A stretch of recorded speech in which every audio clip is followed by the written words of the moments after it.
مساء الخير يا حلوين، عاملين ايه؟ اخباركم ايه؟ انا شيري. النهارده الفيديو بصراحة هو بناء على طلب منكم كتير في التعليقات عن موضوع ازاي افرض طريقتي واسلوبي على الناس حتى لو مش بيحبوني. هو عنوان الفيديو ازاي افرض طريقتي واسلوبي على الناس حتى لو مش بيحبوني. انا جات لي تعليقات كتير قوي. يعني قولنا بقى ازاي لو انا دلوقتي اتغيرت بس قرايبي لسه شايفيني بصورة معينة، ازاي اغير بقى النظرة دي للصورة الحقيقية اللي انا بقيت عليها دلوقتي. اول حاجة، فكرة ان انتي ما زلتي مهتمة بان الناس تشوفك ازاي، هنا معناه ان التغيير لسه ما حصلش بشكل كويس. هنا في خلل. ليه بقى؟ لان وانا بتغير يا جماعه، انا مش بتغير واللي هو يا جماعه يلا معلش النسخه الجديده طلعت، لو سمحتوا تغيروا الصوره القديمه وتاخدوا الانطباع الجديد اللي هو النسخه الجديده. ده الابديت دي ينزلوا، كله يعمل ابديت. طيب انت ليه مهتمه ان هم يتغيروا؟ هتقولي لي عشان اسلوبهم معايا يتغير. يا روحي، ما هو اسلوبهم انت تقدري ان انت تفرضي طريقتك لما يعني يعملوا اسلوب مش لطيف، فانت من رد فعلك تبين ان انت اتغيرتي، صح؟ ولا انت مثلا مقلقه ان انت مش هتكوني قادره على مواجهتهم في حاجات معينه، فالموضوع هيبقى صعب، فاللي هو ايه، لا خدوا عني انطباع من الاول كده ان انا حاده شويه في اسلوبي عشان لو انتوا غلطتوا يعني انا هتطاول او هقول حاجه. طيب ما هو يا روح قلبي، هو مين قالك ان الناس بتفهم التغيير بالبق؟ في الاغلب الناس لما تقول لهم ان انت اتغيرتي او ما بيشوفوا ان انت اتغيرتي مثلا لو في الشكل، هيجي يتعاملوا برضو حتى لو في موقف او يعني الوهله كده بالنسخه القديمه بتاعتك، لان هو دي النسخه اللي العقل كان متعود عليها. تمام؟ فهتلاقي ان هو في حته كده طلعت من اللي هو بيتعاملوا مع النسخه القديمه منك، فانت اول لما تبداي اللي هو لا ستوب، ما ينفعش تقولي لي كذا، بس لازم ده يطلع بشكل شديد شويه، مش هينفع ان هو يطلع بشكل لطيف، خصوصا لو انت كانت نسختك القديمه ضعيفه. كل ما كانت نسختك القديمه ساذجه ضعيفه لطيفه بزياده، هتبقي محتاجه التطرف فتره، معلش انت محتاجه التطرف، وبعد كده تظبطي زاويه، تبداي ان انت تعدلي الموضوع ده. فواحده جت ناس ما كانوش يعرفوها بقالهم كتير، وفجأة اللي هو ايه، بس انا اتغيرت، وهم كانوا اخر حاجة واخدينها عني ان انا انسانة ساذجة طيب يا حبيبة قلبي، هم جم اتعاملوا معاك على طريقة ان انت ساذجة، خلاص ببدأ ان انا اوريهم لا، بس ببدأ ان انا اوريهم بطريقة سخيفة شوية، سنة يعني مش لازم تأفوري قوي بس شوية كده، فتبدأ الناس تفهم ان دي مش نفس الشخصية بتاعت قبل كده. وما تقلقيش، الناس بتجمع، يعني لو بقالك مثلا فتره او حبه حلوين، هي هتفهم ان انت في الطبيعي هيكون فيكي شويه حاجات اتغيرت، مع رد فعلك هيبداوا يفهموا. في اوقات رد الفعل، طبعا مش محتاجه اقولك ان الثقه بالنفس والثبات الانفعالي ده سلاحك في الموضوع ده. انا عملت عنهم فيديوهات، الثقه بالنفس عامله عنها قائمه فيديوهات عن الثقه بالنفس من كتر ما الموضوع ده مهم. اول حاجه، رد الفعل لازم يكون مباشر وصريح، مش لازم تكوني حد طول الوقت، بس ممكن انبه ان في نسخه حد هتظهر. يعني دلوقتي لما انا نزلت كام بوست على المنتدى ان في مشكله كذا كذا، انا مش بقول لكم كده عشان اشتكي او بقى ان يعني وانتوا تقولوا لي خلاص معلش لا، انا بقول كده عشان اوجه رساله للناس اللي هي بتتصرف بالتصرف ده، ان خلي بالكم علشان بعد كده يبقى في رد فعل مختلف. ليه؟ لان انا عارفه ان رد فعلي سخيف على مواقف معينه، يعني في نقط معينه انا بتصرف فيها بكون حاده ما بهزرش فيها. النقط دي للاسف مش موجوده عند ناس كتير، انا بالنسبه لي دي بديهيات، بس هي بالنسبه لناس كتير لا، خصوصا ان انا الناس ما تعرفنيش اللي هي بتتعامل معايا اونلاين. خصوصا اللي هو في ناس في الاغلب حاطين عني صوره مختلفه عن صورتي. فانا الحاجات دي طبعا فوق كل ده ان ممكن تتعامل معايا حد صغير في السن، فانا ما ينفعش مثلا حتى لو ظهر تصرف مش لطيف من شخص ان انا يعني هبقى حاده معاها، او يعني لان هي ممكن تكون برضو فرق السن ما بيني وما بينها كبير. فانا بعمل ايه؟ انا بنزل تنبيه، خلي بالك من كذا كذا كذا كذا في المواقف دي بتحصل. نتيجة المواقف دي ما بتحصل انا باخد رد فعل معين بس في دماغي، انا ما بقولكمش عليه. انا عارفة كويس الناس لما بتعمل معايا ايه انا اتصرف ازاي عشان ارد على الموقف ده. ده عندي من الشغل الاساسي اصلا اتعلمته، ولما اشتغلت اونلاين لما ابتديت بقى اقابل حاجات مختلفة ابتديت افهم ان في طريقة مختلفة.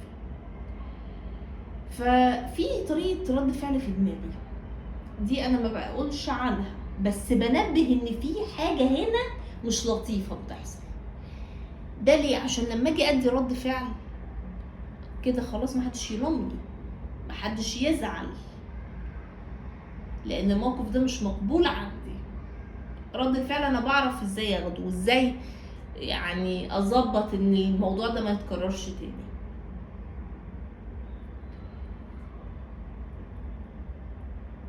فساعات انت محتاجه تنبهي، ساعات تنبهي مش بشكل مباشر، مش اللي هو ايه يعني مش زي ما انا عملت. انا ده عملته ليه؟ لان ده يعني تعامل مباشر، يعني شكل التعامل مختلف اللي هو موضوع السيشن والكلام ده. لكن لو انت بتتعاملي مع حد بشكل طبيعي انت ما ينفعش مثلا تيجي تقولي له ايه لا بس خلي بالك ما تتعاملش معايا كذا. يعني مثلا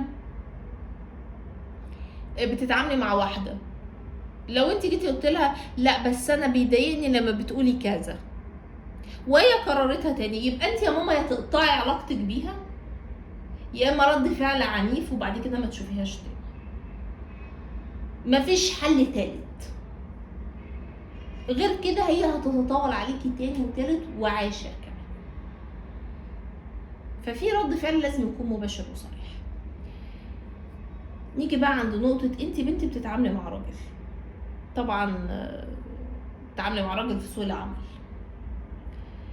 سوق العمل في الجامعة ايه اللي بيحصل لما البنت بتتعامل مع راجل؟ في الاغلب هتلاقوها يا لطيفة بزيادة يا بتحاول تضحك، مش تضحك ان هي قليلة الادب يعني، بس تضحك اللي هو ايه تبين ان هي يعني عارفين انتوا حتة اللطافة والضحكة دي معناه اللي هو ايه انا مش مؤذية خالص، واللي هو ما تخافوش مني يا جماعة، او يعني اللي هو قولوا اللي انتوا عايزينه وانا انسانة لطيفة قوي.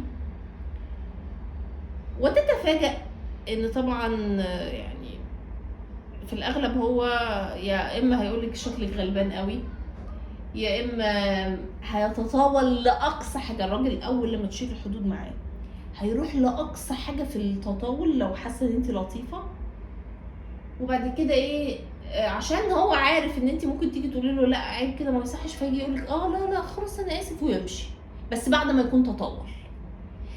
لكن لو هو بيتطاول انت هزقتيه عليتي صوتك عملتي مشكله هو هيخاف، بس هو عارف انت مش هتعملي كده. بيختبر ده من ايه؟ من طريقتك، من صوتك، من نبره صوتك. اللي هو مثلا تلاقي واحده وهي بتتعامل مع راجل صوتها وتحاول ان هي تنعم صوتها قوي عشان تبان الرقيقه والكيوته فهو يفهم ان انت مهتمه ان انت تتعاملي معاه بالشكل ده، فهو يبدا يتجرأ. لكن لازم تعودي نفسك، ودي حاجه من الحاجات اللي خلتني اغير نبره صوتي. انا كنت كيوته شويتين عن كده.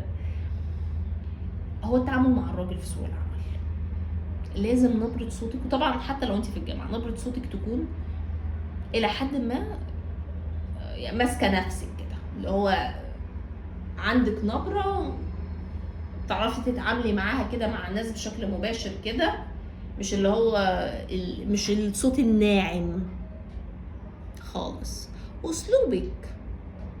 اسلوبك كمان معاه عامل ازاي؟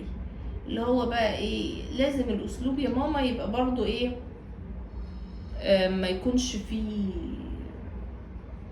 ما تكونيش اوفر، يعني ما تروحيش مثلا تعامليه بقرف وتبصي له بقرف لو كلمك، يعني مش لازم كده لا، بس تخليكي انسانه عاديه يعني. ولازم وانتي بتتعاملي مع راجل تعودي نفسك ان لو انتوا بتشتغلوا بالذات بيوجه لك كلام بتبصي في عينه، بصي في عينه كده وانتي بتتكلمي، في دي كذا كذا كذا وبيحصل كذا مش اللي هو بقى ايه، بتبصي له شويه وشويه في السقف وشويه هناك وشويه معرفش فين. لا، حاولي ان انت تركزي عشان ما يبانش ان انت متردده يعني ايه، الحاجات دي ممكن ايه تتاخد عليكي برضو ان هي يتفهم ان انت يعني هو هيفهم في الاغلب ان هو مثلا ان انت هتتجنبي حاجات، مش هتبقي عايزه مشاكل، مش عايزه دوشه. في ناس بتفهم الطريقه دي، يعني انا عارفه ان مش كل الناس هيبقوا كده اكيد، وفي رجاله محترمين كتير، لكن في هيبقى النقطه دي هيفهمها بالطريقه دي. لكن لما تتعودي ان انت يبقى عندك ثقه، نبره صوت، اسلوب، وانت بتتكلمي باصه في عينه، عندك البوكر فيس، وممكن تتكلموا برضو ويعني يبقى في ما بينكم كلام مفيش مشكله في حدود العمل او الجامعه او كده، بس يفضل لو كان بشكل جماعي، يعني ما يكونش انت وهو يعني على انفراد. بالطريقه دي اول لما يجي يفكر ان هو يتطاول يجي يقول لا لحسن اقول لها كذا تشبشب لي، لحسن معرفش ايه خلينا ساكتين. لكن التانية اللي هي دي ممكن يحاول يتجرأ عليها. النقطة اللي بعدها طريقتي وانا برد بتفرق اكتر من الكلام نفسه. يعني ايه؟ بصوا يا جماعة، دلوقتي حاجة مثلا انا حاسة ان انا مكسوفة منها، يعني مثلا انا ما بشتغلش مثلا وبحب اعمل حاجات كده في البيت ومشاريع مثلا اكل، وما بتشتغليش الشغل ده، فانت حاسة ان الموضوع ده مكسوفة شوية منه. ما تيجي تتكلمي مش تيجي تقولي ايه، لو حد جه بيقول لك وانت بتشتغلي، فما تيجي تقولي له لا والله ده انا ما بشتغلش، انا عندي بس كده مشروع على قدي في البيت. لا، امال تقولي ايه؟ تقولي حد يسالك انت بتشتغلي او لا، قولي له بشتغل اونلاين، انا ماليش في الشغل، انا بحب اشتغل شغل خاص، بحب اعمل حاجاتي في بيتي واكلي وعندي مشروع الخاص، لكن انا ما بشتغلش، ما بحبش الشغل في الشركات لان ما احبش انا المواعيد. طريقة الرد بتاعتي مختلفة عن الطريقة الأولانية، برغم إن الكلام مفيش فيه يعني فزلكة أو حاجات كتير، ولكن مش هتكلم اللي هو إيه لا أصلي والله لا، هتكلم بقوة، اللي هو أنا ما بعملش كذا، بعمل كذا.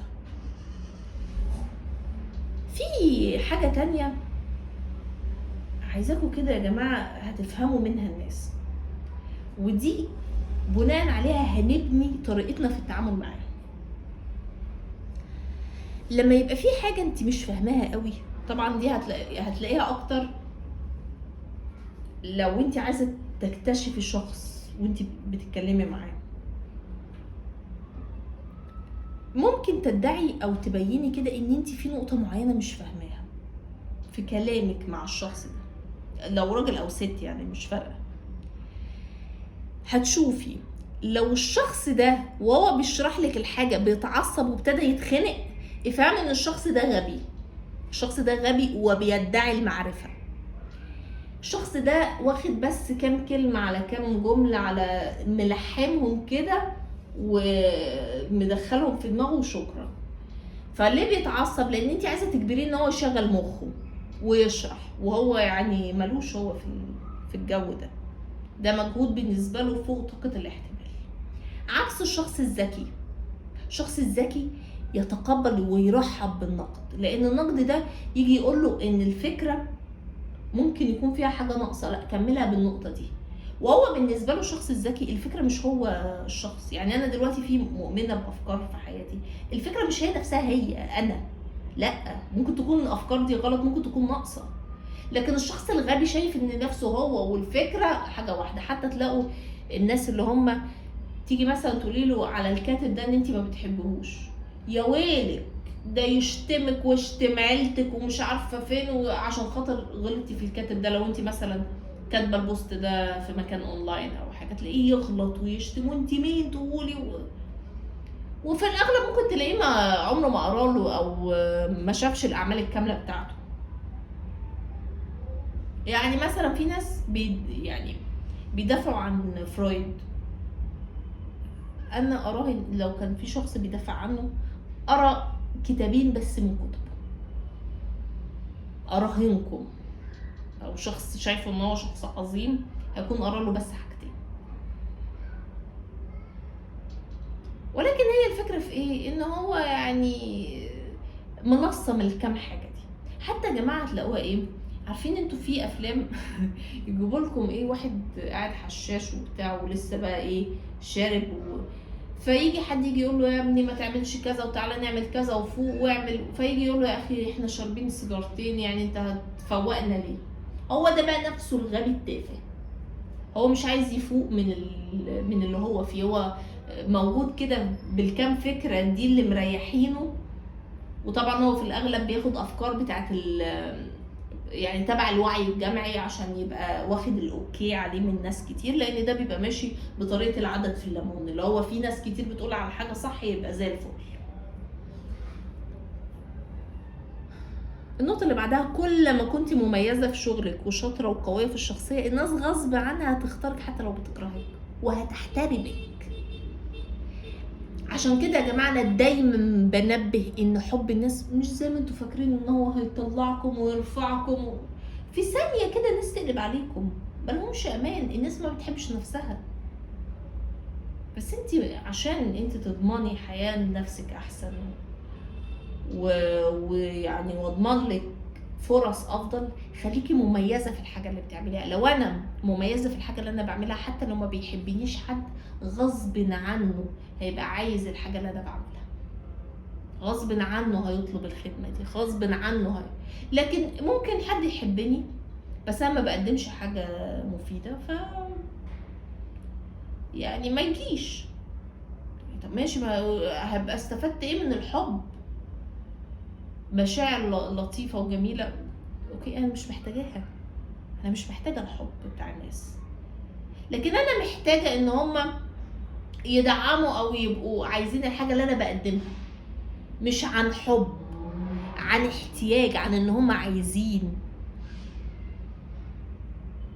بمعنى ايه؟ بمعنى ان لو الناس بتحبك مش محتاجاكي فانتي متعلقه، انتي كده لو في مره ما حبوكيش خلاص.